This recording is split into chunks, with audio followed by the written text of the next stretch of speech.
Agenda setting में anchors को कितना रोल होता है? एंकर्स का तो बहुत रोल होता है जी। कोई भी नैरेटिव बनाना हो, सामने चेहरे होते हैं, वो सारे एंकर्स के ही होते हैं ना जी। मगर येलो जर्नलिज्म जो है ना, ये रुकना चाहिए। क्या एंकर्स पॉलिटिकल प्रेशर या रेटिंग्स की वजह से नैरेटिव चेंज करते हैं? बिल्कुल करते हैं जी। एंकर का काम ये होता है कि बाहर दुनिया में क्या हो रहा है वो स्क्रीन पर लाके दुनिया तक पहुंचाए। सोशल मीडिया ने एंकर्स की पावर को बढ़ाया है या कम किया? सोशल मीडिया की वजह से ही तो इन्फ्लुएंस बढ़ा है एंकर्स का। पहले अगर कोई 10,000 लोग सुनते थे, अब वो लाखों लोग सुनते हैं। जो भी जनरेशन बाहर जा रही है, बाहर मूव कर रहे हैं, उन लोगों के पास पाकिस्तान में अपॉर्चुनिटीज कम है। यकीनन कम है जी, इसीलिए तो बाहर जाते हैं। पाकिस्तान में एंकर्स पब्लिक ओपिनियन शेपिंग में किस हद तक रिस्पॉन्सिबल? रिस्पॉन्सिबिलिटी तो बहुत है, लेकिन रिस्पॉन्सिबल किस हद तक है, ये इंपॉर्टेंट क्वेश्चन है। हमारा मुआशरा ऐसा मुआशरा है कि यहाँ पर आप जितनी नेगेटिव बात करते हैं, वल्गर बात करते हैं, वो उतनी फैलती जा रही है। अस्सलाम वालेकुम नाज़रीन, मैं हूँ आपकी होस्ट सुबह नूर और आज हम एक बहुत ही सेंसिटिव और पावरफुल टॉपिक पर बात करने जा रहे हैं, the power of anchors in shaping public opinion. इस मौजू पर बात करने के लिए हमारे साथ मौजूद हैं सीनियर एंकर पर्सन और brand ambassador of Alkabir Downtown Rizwan Sarwar Bhatti. Sir, welcome to our show और बहुत शुक्रिया आपके कीमती वक्त का। मुझे बताइएगा कि एंकर का रोल सिर्फ न्यूज़ डिलीवर करना होता है या ओपिनियन बिल्ड करना भी?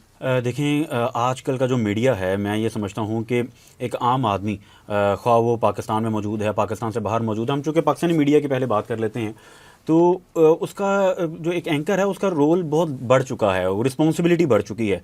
तो मैं ये समझता हूँ कि वो महज सवालों की हद तक नहीं रहा, बल्कि आपकी बात बिल्कुल ठीक है कि जो इस सवाल में ही इसका जवाब है कि एक इमेज बिल्डिंग भी हो रही है कि लोगों के जहनों में क्या नक्श करना है। तो एक एंकर की रिस्पॉन्सिबिलिटी इस वजह से भी बढ़ती है कि उसकी रिसर्च बिल्कुल एक तो बड़ी मजबूत हो और ऑथेंटिक बात की जाए। क्योंकि हम देखते हैं, बल्कि पाकिस्तान से बाहर तो जब हम जर्नलिज्म की बात करते हैं, वहाँ पढ़ाया भी ये जाता है कि wrong information is a crime, ठीक है ना। तो इसलिए हमें इस चीज़ को अंडरस्टैंड करने की ज़रूरत है कि जब हम स्क्रीन पर बैठे हों या फिर हमारे देखने वालों पर हमारा एक इन्फ्लुएंस है, तो हमें इस चीज़ को अंडरस्टैंड करना चाहिए कि हमें उतनी ही बात करें जितनी बात की हमने एक तो रिसर्च की हो और जो ऑथेंटिक हो।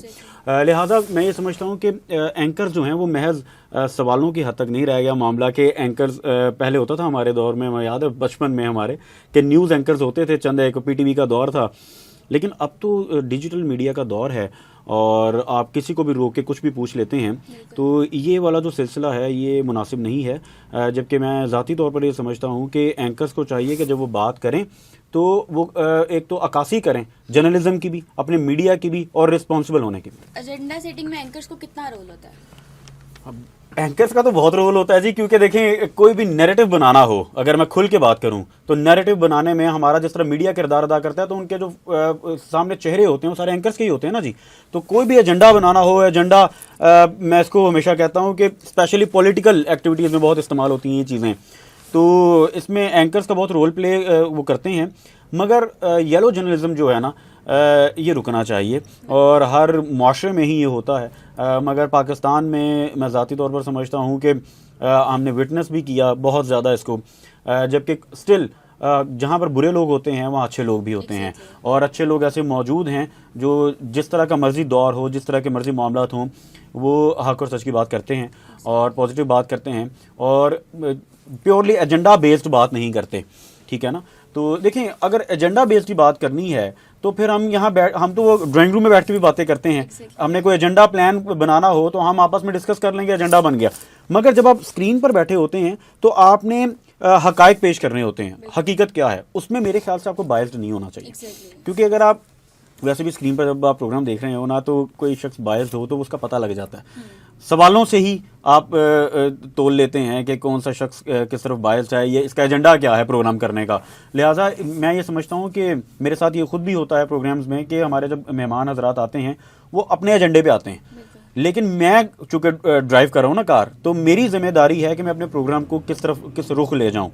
तो इसलिए एंकर्स की जिम्मेदारी बहुत बढ़ चुकी है आज के इस दौर में कि वो जिम्मेदाराना रोल प्ले करें, और ये जो 20-30 मिनट ऑन एयर टाइम उनको मिलता है उसमें उनकी कोशिश ही होनी चाहिए और काविश ही होनी चाहिए कि जो मेहमानों का एजेंडा है उस पर ना चला जाए, आपका जो एक्चुअली प्रोग्राम का एजेंडा है उसको फॉलो किया जाए। क्या एंकर्स अपनी बॉडी लैंग्वेज, टोन और एक्सप्रेशन से पब्लिक ओपिनियन को इन्फ्लुएंस करते हैं? बिल्कुल करते हैं जी। और अब देखें, आज तो एंकर्स हमारे इन्फ्लुएंसर्स ही हैं, मैं उनको इन्फ्लुएंसर्स ही कहता हूँ क्योंकि एंकर्स होते ही वो हैं जो बेहतर कम्युनिकेट कर लेते हैं या इन्फ्लुएंस कर लेते हैं, ठीक है ना जी। तो और अब चूँकि इतने चैनल्स आ चुके हैं, हम सैटेलाइट TV देख लें, वहाँ पर बेशुमार चैनल्स हैं, सैटेलाइट चैनल्स बहुत सारे आ गए हैं, वहाँ पर हमें मीडिया पर्सन्स की ज़रूरत होती है। इसके बाद डिजिटल मीडिया का दौर है। अब तो ये बात से कोई दो राय नहीं है कि टीवी से ज़्यादा सोशल मीडिया प्लेटफॉर्म्स को देखा जाता है। किसी ने वायरल होना हो तो वो टिकटॉक या फेसबुक से होता है, ठीक है। तो अक्सर टीवी एंकर्स को लोग नहीं जानते, लेकिन वो इन्फ्लुएंसर्स को जानते होते हैं। लिहाजा जो एंकर्स होते हैं वो भी इन्फ्लुएंस करते हैं। यकीनन जो पॉलिटिकल एंकर है, जिसकी बीट पॉलिटिक्स की है, वो यकीनन उसकी बात का एक वजन होता है। कोई स्पोर्ट्स का एंकर है तो उसकी बात का एक वजन होता है। हर तरह के जो लोग हैं उनका इन्फ्लुएंस होता है। यही तो आपके प्रोग्राम में जिस तरह आगाज़ में जिक्र हुआ कि इन्फ्लुएंस है। आप स्क्रीन पर बैठ रहे हैं, पूरा पाकिस्तान आपको सुन रहा है, या मैं यूं कहूं पूरे साल में अगर कोई एक शख्स आपके पहले 5 मिनट भी सुन ले तो उसके जहन में वो नक्श हो सकती है बात। अब ख्वाह वो अच्छी बात है, बुरी बात है, आप किसी के बारे में भी नैरेटिव सेट कर दें तो यह आपकी जिम्मेदारी है। लिहाजा पहले तो मैं ये कहूँगा कि जो आजकल के हमारे एंकर्स हैं, ठीक है, हमारे दोस्त अब हमारे कोलीग्स हैं डिजिटल मीडिया के ख़ास तौर पे, उनकी बहुत जिम्मेदारी है। अगेन एंड अगेन एक ही बात कि उनको चाहिए कि अगर कोई उनका प्रोग्राम देखे, उनको कोई सुने, उनको कोई उनसे कोई बात करे, या ख़ास तौर पर वो फैमिली में बैठ के उनका कोई प्रोग्राम देख रहा है तो वो इस हद तक और इस तरीके से ही बात करें कि एथिक्स पे कंप्रोमाइज़ ना किया जाए। तो एंकर्स बिल्कुल इन्फ्लुएंस करते हैं, वो पॉजिटिव हो या फिर नेगेटिव हो। क्या एंकर्स पॉलिटिकल प्रेशर या रेटिंग्स की वजह से नैरेटिव चेंज करते हैं? बिल्कुल करते हैं जी, हकीकत पे बात करते हैं हम, बिल्कुल करते हैं। और नैरेटिव बेस्ड प्रोग्राम्स भी होते हैं, होते आए हैं, कई दिहाइयों से हो रहे हैं। मगर मैं सबके बारे में ये नहीं कहता, उसमें चंद एक लोग ऐसे मौजूद हैं जो इस पर कंप्रोमाइज़ नहीं करते, कम से कम कोशिश करते हैं कि वो नैरेटिव बिल्डिंग में अपना किरदार अदा ना करें।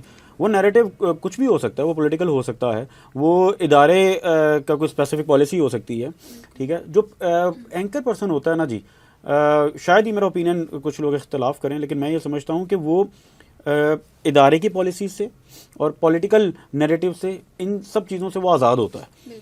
एंकर का काम ये होता है कि बाहर दुनिया में क्या हो रहा है वो स्क्रीन पर ला के दुनिया तक पहुँचाए, ठीक है, जिनको इन चीज़ों का अंदाज़ा नहीं है, हक़ाइक़ को पहुँचाए। तो अगर मैं अपनी चैनल की पॉलिसी और या फिर मैं अपने यूं कहूं कि महज चंद एक जो नैरेटिव बिल्डिंग का जो सेटअप बन चुका है पॉलिटिक्स के वाले से कि कभी इस पार्टी की बात करनी है, कभी उस पार्टी की बात करनी है, फिर उसी की ही बात करनी है, तो देखने वाले को भी पता लग जाता है कि कहाँ झुकाव है। तो फिर आपकी बात का वजन भी कम हो जाता है और आपका जो एक वकार होता है एक जर्नलिस्ट का, वो भी कम होता है इससे। तो मतलब आप ना वो अपनी क्रेडिबिलिटी लूज कर देते हैं। तो अगर किसी भी एंकर पर्सन को, और एंकर की चूंकि हम बात करें तो एंकर पर्सन मोस्टली वो होते हैं जो प्रोग्राम एंकर पर्सन की हम बात करें ना, तो उसकी एक रिस्पॉन्सिबिलिटी है, उसको एक प्रोग्राम मिला है तो उसको चाहिए कि वो हक और सच पर बात करे और अपनी बात को इस जिम्मेदारी के साथ करे कि वो जो भी जुमला दे रहा है, स्क्रीन पर डिस्प्ले कर रहा है कोई किसी भी चीज़ को, या कोई स्टोरी अगर पब्लिक कर रहा है तो वो लाखों लोगों तक पहुंचेगी आज के दौर में। फिर उसके बाद उनका रिएक्शन क्या होगा, लोगों के जहनों में नक्श क्या होगा, वो फैमिली तक बातें जाएंगी, बच्चों तक बातें जाएंगी। आजकल तो देखें हर चीज़ ओपन है और कोई चीज़ ढकी छुपी नहीं है, हिडन कुछ है नहीं। तो लिहाजा बहुत सोच समझ कर इस चीज़ को अपना रोल प्ले करना चाहिए एंकर्स को। सोशल मीडिया ने एंकर्स की पावर को बढ़ाया है या कम किया है? बहुत ज़्यादा बढ़ाया है। और देखें पहले अगर कोई 10,000 लोग सुनते थे, अब वो लाखों लोग सुनते हैं सोशल मीडिया के ज़रिए। अब तो बच्चे बच्चे के हाथ में फ़ोन है। यही बात जो अभी पिछला सवाल था आपका, सोशल मीडिया की वजह से ही तो इन्फ्लुएंस बढ़ा है एंकर्स का, और सोशल मीडिया की वजह ही से ही तो आप देखिए कि बात में यूं समझें कि आप जो भी बात करते हैं उसका वजन इसलिए बढ़ गया कि वो ज़्यादा लोग, देखिए ऑडियंस जितनी ज़्यादा होगी उतनी रिस्पॉन्सिबिलिटी बढ़ेगी, ठीक है ना। अब मैं उस ऑडियंस को इन्फ्लुएंस कर रहा हूँ तो इट्स माई रिस्पॉन्सिबिलिटी कि मैंने उन तक क्या मैसेज पहुँचाना है। तो यकीनन सोशल मीडिया की वजह से बहुत कुछ चेंज हो चुका है, दुनिया बदल चुकी है और सोशल मीडिया का ही दौर है अब। लिहाजा सोशल मीडिया पर जब आप आ रहे होते हैं तो सोशल मीडिया के छोटे छोटे क्लिप्स जो होते हैं वो लोगों तक पहुंचते हैं। आपका कोई भी जुमला स्क्रीन पर बैठ के ऐसा नहीं है कि जिसमें आप ये समझें कि आप अपनी मर्जी से बोल दें और उसके बाद आप उसके जिम्मेदार नहीं हैं। आप जो बोल रहे हैं आपको उसका जवाब देना होता है।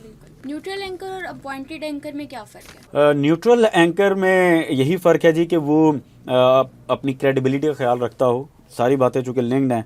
न्यूट्रल एंकर वो होता है जो जनरल पब्लिक के लिए पब्लिक का एक नुमाइंदा बन के गुफ्तगू करे, अगर मैं यूँ कहूँ, जो लोगों के सवाल हैं। अब मैं चूँकि रियल एस्टेट प्रोग्राम करता हूँ तो ये चूँकि पाकिस्तान का वाहिद प्रोग्राम है, तो इसमें अब आम आदमी का क्या सवाल है कि जी मैंने तो अपना घर बनाना है, तो मैंने कौन कौन से टैक्स देने हैं। अभी आम आदमी का सवाल है, मेरा यहाँ बैठने का मकसद ही है स्क्रीन पर कि मैं ये आवाम का नुमाइंदा बनकर ये क्वेश्चन करूँ जहाँ से हमने टैक्स के इदारों से या हमारे गवर्नमेंट के इदारों से कि जी मुझे क्या सहूलत आप दे रहे हैं, ठीक है ना। अगर मैंने भी अपॉइंटेड एंकर बनना है, फिर तो मैं यही बताऊंगा ना कि आज ये मामला जी, आज यहाँ पर हमने अपना मंसूबा शुरू कर दिया, आज हमने फलां इनॉग्रेशन कर दिया। ये तो अपॉइंटेड एंकर तो ये होते हैं ना।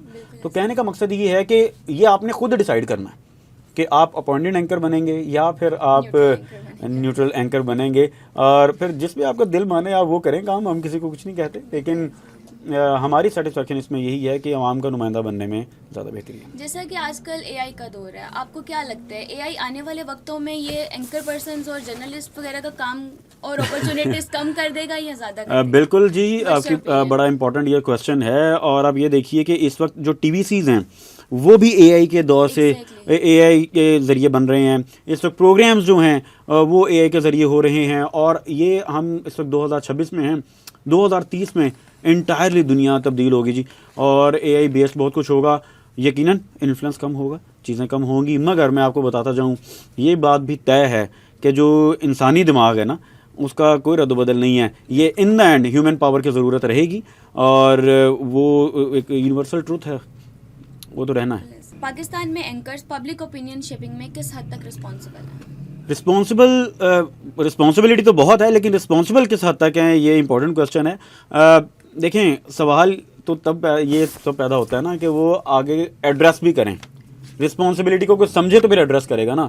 अगर मैं सुबह उठूं, माइक पकड़ूं और मैं मार्केट में निकल जाऊं कि मुझे व्यूज़ किस पे आएंगे, ठीक है, मैं ये सोचूं कि टिकटॉक पे मेरा क्लिप वायरल कैसे होगा, मैंने ऊपर लाइन कौन सी लिखनी है तो वायरल होगा।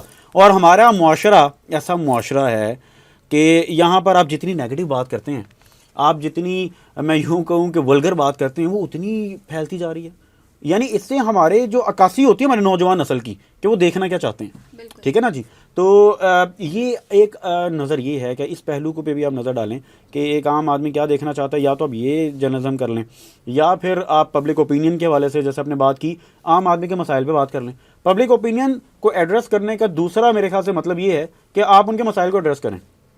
आप हर शख्स का कंसर्न क्या है, वो एक दिन कैसे गुजारता है, एक गरीब आदमी की क्या कैसे ज़िंदगी गुजर रही है, ठीक है। एक आम आदमी जो नौजवान है वो अपना फ्यूचर जो प्लान कर रहा है, वो यकीनन कंसर्न है कि पॉलिटिकल स्टेबिलिटी कैसे आएगी, वो यकीनन कंसर्न है कि हमारी जो मईशत है वो किस तरह चलेगी, वो टैक्स पॉलिसीज़ के हवाले से भी कंसर्न है। पहले तो लोगों को अंदाज़ा नहीं था शायद इतना, लोगों में शऊर है ना, अब लोग समझते हैं इन चीज़ों को। और ख़ास तौर पर मैं आपके इस प्लेटफॉर्म के ज़रिए बात करना चाहता हूँ, जो हमारे नौजवान, हमारी क्रीम है, वो मुल्क छोड़ के चले गए हैं, ठीक है, और पाकिस्तान से बाहर जाके वो काम कर रहे हैं। और वो क्रीम इसलिए मैं कह रहा हूँ कि ज़्यादातर उनमें ऐसे नौजवान हैं जो काबिल लोग हैं, हमारे डॉक्टर्स, इंजीनियर्स और बेशुमार डिफरेंट डिपार्टमेंट से लोग, हमारे मीडिया के लोग, सब बाहर चले गए। तो हमारी रिस्पॉन्सिबिलिटी बनती है कि हम उनके मसाइल को एड्रेस करें और इन प्लेटफॉर्म्स को बेहतरी के लिए इस्तेमाल करें। आपको नहीं लगता कि ये जो भी जनरेशन बाहर जा रही है, बाहर मूव कर रहे हैं, उन लोगों के पास पाकिस्तान में अपॉर्चुनिटीज कम है? यकीनन कम है जी, इसलिए तो बाहर जाते हैं। exactly. और आप यूँ कहें कि ये मायूसी है एक तरह से, जब एक शख्स यहाँ पर पूरी ट्राई कर लेता है, उसे अपॉर्चुनिटी नहीं मिलती, उसके बाद ही वो परदेश काटने के लिए तैयार होता है ना जी। तो लिहाजा जो नौजवान बाहर जा रहे हैं, मेरे तो दिल के बहुत करीब हैं, क्योंकि मेरे करीबी बहुत सारे दोस्त अहबाब बाहर गए हैं और वो जाना नहीं चाहते थे, वो किसी मजबूरी के तहत ही गई। इसीलिए मैं बड़ा इसको यूँ कहें कॉन्फिडेंस के साथ ये बात कर रहा हूँ कि वो जाना नहीं चाहते थे, अपनी फैमिलीज़ को छोड़ के गए, और उनको, और यकीन करें उनका जो टैलेंट है उसकी कदर की गई है वहाँ पर, और उनका कदर की गई, उनका ख्याल रखा गया और उनको बेहतरीन अपॉर्चुनिटीज़ दी गई। अच्छा, मैं अगेन आपके प्लेटफॉर्म को इस्तेमाल करते हुए, चूँकि ये क्लिप्स भी निकलेंगे, लोगों तक पहुँचनी चाहिए बात, पाकिस्तान में पोटेंशियल बहुत है, पाकिस्तान में अपॉर्चुनिटीज़ बहुत हैं। मसला क्या है? मसला है नीयत में, देनी नहीं है नौजवानों अपॉर्चुनिटी, मसला है मेन इशू ये। क्योंकि आप देखें पाकिस्तान में रियल स्टेट का बहुत पोटेंशियल है, और रियल स्टेट की जब हम बात करते हैं तो लोग समझते हैं कि प्रॉपर्टी बाइंग सेलिंग की बात हो रही है। ऐसे नहीं है। रियल स्टेट से 54 इंडस्ट्रीज, इनफैक्ट अब तो 70 से 72 इंडस्ट्रीज चलती हैं, लोगों का रोजगार उनको मिलता है, ठीक है। आप देखें इसमें लेबर का काम होता है, आर्किटेक्ट का काम होता है, इंजीनियर्स का काम होता है, और बेशुमार इसमें फिर वो जो अपार्टमेंट्स हम जब फर्निश करते हैं, फर्नीचर का काम होता है, बेशुमार लोग इससे वाबस्ता होते हैं, लाखों लोगों के घर का चूल्हा जलता है। तो आप ये देखिए कि अपॉर्चुनिटीज़ क्रिएट करनी हो तो आपके पास बहुत सारे प्लेटफॉर्म्स हैं, बहुत सारे चीज़ें हैं जो आप इनिशिएटिव्स ले सकते हैं, मगर नौजवान का जो मसला है वो कौन एड्रेस करेगा? नौजवान ही करेगा ना। इधर मसला ये है कि जिस कम्युनिटी का इशू होता है हम उसको ऑन बोर्ड ही नहीं लेते। जिस कम्युनिटी का इशू हो अगर हम उसको ऑन बोर्ड लेने लग जाएं तो फिर हमें एक्चुअल जैसे कहते हैं ना, हम रीढ़ की हड्डी तक पहुंच जाएंगे उस मसले की कि कहाँ पर इशू आ रहा है, तो हम उसको एड्रेस करेंगे, उसका हल निकालेंगे। अब मसला मीडिया डिपार्टमेंट का है, मैं इंजीनियरिंग डिपार्टमेंट से बात कर लूँ और उनके किसी प्रोफेसर साहब से मैं पूछूं कि इसका क्या हल है, तो वो मुझे हल पेश कर देंगे। यकीनन वो चीज़ नहीं होगी जो एक मीडिया का बंदा जानता है, ठीक है ना। तो इसीलिए जिसकी डोमेन है उन लोगों को ऑन बोर्ड लेने की ज़रूरत है। तो इंशाल्लाह ताला पाकिस्तान में अपॉर्चुनिटीज़ बहुत सारी हैं और वही नौजवान जो बाहर गया ये पाकिस्तान आकर पाकिस्तान की खिदमत करने को तैयार है, कम पैसों पे कर लेगा, लेकिन ये कि अपॉर्चुनिटीज़ क्रिएट करने की ज़रूरत है, कॉन्फिडेंस में लेने की ज़रूरत है। फ्यूचर के लिए आप यूथ को क्या सजेस्ट करेंगे? यूथ को जी मैं ये सजेस्ट करूँगा कि सबसे पहले खुदा के लिए प्रोडक्टिव काम करें, ठीक है। और अच्छा है ये प्लेटफॉर्म्स को इस्तेमाल हमारे लिए ही बने हैं, ये टिकटॉक हो गया, स्नैपचैट हो गया, इंस्टाग्राम हो गया, फेसबुक हो गया, हम खुद भी इस्तेमाल करते हैं, लेकिन अगर हम इनको प्रोडक्टिव इस्तेमाल करने लग जाएं तो इसका हमें बहुत फ़ायदा है, ठीक है। अगर कोई शख्स आपको नौजवान आज के दौर में ये कहता है ना कि मेरे पास अपॉर्चुनिटी नहीं है, तो ये उसकी सबसे बड़ी अपनी गलती है, ठीक है। लिहाजा कंप्लेन करना छोड़ें, लोगों को जाके कहना छोड़ें कि मुझे मौका नहीं मिला, मुझे अपॉर्चुनिटी नहीं मिली। अपॉर्चुनिटी हमेशा क्रिएट की जाती है, अपॉर्चुनिटी प्लेट में रख के कोई नहीं देता, ठीक है। और ये याद रखें, अगर कोई प्लेट में रख के आपको सपोर्ट कर भी दे तो वो ज़्यादा देर के लिए नहीं होती, उसका टाइम स्पैन बहुत छोटा होता है। अगर आप ज़िंदगी में कोई बड़ा काम करना चाहते हैं और वाकई जो हम सोशल मीडिया पे लाइफ देख के लोगों की फैंटेसाइज करते हैं, वो अपनी लाइफ स्टाइल बदलना चाहते हैं, तो कंफर्ट जोन से निकलें। देखें अक्सर लोग ना लंबे ख्वाब देखने के लिए ज़्यादा देर सोते हैं, लिहाजा मैं हमेशा कहता हूँ कि ख्वाबों को पूरा करने के लिए हमेशा जागना पड़ता है, और आप जितनी एफर्ट करेंगे उससे ज़्यादा अल्लाह हमेशा अता फरमाता है। मैं एक और चीज़ ख़ास तौर पे मैसेज है नौजवानों को जो हमें सुन रहे हैं कि जब आप कुछ एडिशनल करते हैं ना तो ये यकीन रखें कि आपको अल्लाह की तरफ से कुछ एडिशनल मिलता है, ठीक है ना। और इन चीज़ों से निकलें यार कि हम जब मेहनत कर रहे हैं तो हमें क्रेडिट नहीं मिला, हमें फ़लाँ बंदे से अप्रिसिएशन नहीं मिली, इन चीज़ों से निकलें। आप जब अकेले में भी मेहनत कर रहे होंगे ना, रात को 2 बजे लाइट चला के जब आप कोई ना कोई अपनी असाइनमेंट या प्लान बना रहे होंगे अगले दिन का, अल्लाह जानता है, and Allah is the best planner. आप ये यकीन रखें कि वो जब अप्रिशिएट करता है ना तो वो आयां हो जाती है कामयाबी सब पर। लिहाजा अपने आप को पॉजिटिव रखें, सबसे पहले पॉजिटिव हो जाएं कि एक तो पॉसिबल सब कुछ है, जितना पॉजिटिव होते हैं उतनी चीज़ें आसान हो जाती हैं, नंबर 1। नंबर 2, आप जो माइंड में क्रिएट कर लेते हैं ना कोई भी अपना विजन कि यार ये ज़िंदगी में मैंने करना है, वो कुछ भी हो, यकीन करें आपको उस तरह के लोग मिलने लग जाते हैं, आपको उस तरह के रास्ते आपके लिए क्रिएट होने लग जाते हैं। और मैं हमेशा कहता हूँ कि रेत में जैसे पानी अपना रास्ता बनाता है, रास्ता आपके लिए साफ़ होता जा रहा होता है और हवाओं का रुख उस तरफ हो जाता है जहाँ पर आप चलना चाहें। तो एक तो पॉजिटिव हों और मेहनत करें, कंसिस्टेंट रहें, जल्दी मायूस ना हो। बहुत जल्दी नौजवान हमारे मायूस हो जाते हैं, फिर वो टिकट करवाते हैं और निकल जाते हैं, तो मायूस ना हो। बड़ा पोटेंशियल है जी, बड़ी जान है अल्हम्दुलिल्लाह पाकिस्तान की मिट्टी में, और इंशाल्लाह ताला चीज़ें बहुत बेहतरी की तरफ जा रही हैं, चीज़ें बेहतर होंगी। हमेशा अपने घर वालों का, अपने दोस्तों का, अपनी फैमिली का, सबकी जिम्मेदारी जितनी आप रिस्पॉन्सिबिलिटी लेते जाएंगे इंशाल्लाह वैसे अल्लाह आपके लिए रास्ते बनाता रहेगा। Thank you so much for the important discussion and it's a pleasure to have you Thank here. हमारा आज का पॉडकास्ट यहाँ पे होता है ख़त्म और मिलते हैं नेक्स्ट पॉडकास्ट में, तब तक के लिए अल्लाह हाफ़िज़।